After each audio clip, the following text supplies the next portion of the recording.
లో మృత్యు విలయం విరిగిపడిన కొండ చర్యలు వరద బీభత్సం వాయనాడులో 133 మంది దుర్మరణమట 65 కుటుంబాలు భూస్థాపితమైనయట వందలాది మంది గాయాలు శిథిలాల కింద ఇంకా 250 మంది చెలియార్ నదిలో కొట్టుకొచ్చిన మృతదేహాలు శవాల దిబ్బగా చురల్మల్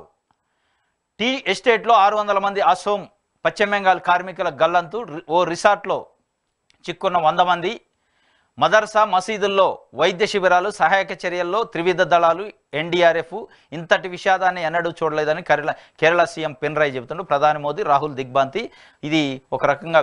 విషాదకరమైన వార్త నిన్న రాత్రి అర్ధరాత్రి 12:30 ప్రాంతంలో అందరూ గాఢమైన నిద్రలో ఉన్న పాపం అమాయకంగా నిద్రపోతున్నారు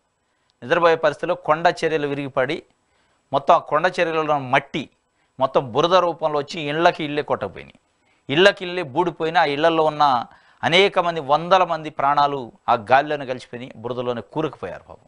అసలు శవాలు ఎక్కడ ఉందో తెలియదు మనుషులు నిజంగా బతికున్నోడు ఎక్కడ ఉండదో తెలియదు చనిపోయినోడు ఎక్కడ ఉండదో తెలియదు కొంతమంది బురదలో కొరకపోయి తల వరకు బయటకు ఉండి ఆర్తనాదాలు పెడుతున్నారు పాపం కాపాడండి కాపాడండి అని మొత్తుకుంటున్నారు కానీ కాపాడే నాదాలు ఎందుకంటే అక్కడ మనుషులు పోయే పరిస్థితి లేదు మొత్తం ఎక్కడ చూసినా బురద బీభత్సం అనమాట ఎక్కడికక్కడికి ఇళ్ళు బురద కింద పోయినాయి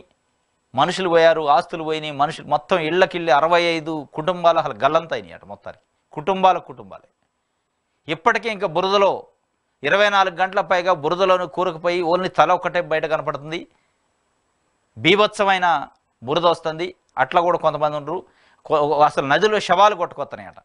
నదిలో వరదలో శవాలు కొట్టుకొచ్చే పరిస్థితి ఇంత బీభత్సమైన విషాదకరమైన పరిస్థితి నిన్న కేరళ రాష్ట్రంలో వాయనాడు దగ్గర జరిగింది కాపాడండి ప్లీజ్ శిథిలాల కింద నుంచి బాధితుల ఫోన్ కాల్స్ బ్లడ్ బ్యాంకుల వద్ద బారులు తీరిన దాతలు కేరళ పాలిట చీకటి మాసాలు జూలై ఆగస్టు నెలలో అతిపెద్ద విపత్తులు అరేబియా సముద్రం వేడెక్కడం భూతాపం పర్యావరణ మార్పులే కారణమట జూలై ఆగస్టు మాసం చీకటి మాసాలు అంటారట కేరళలో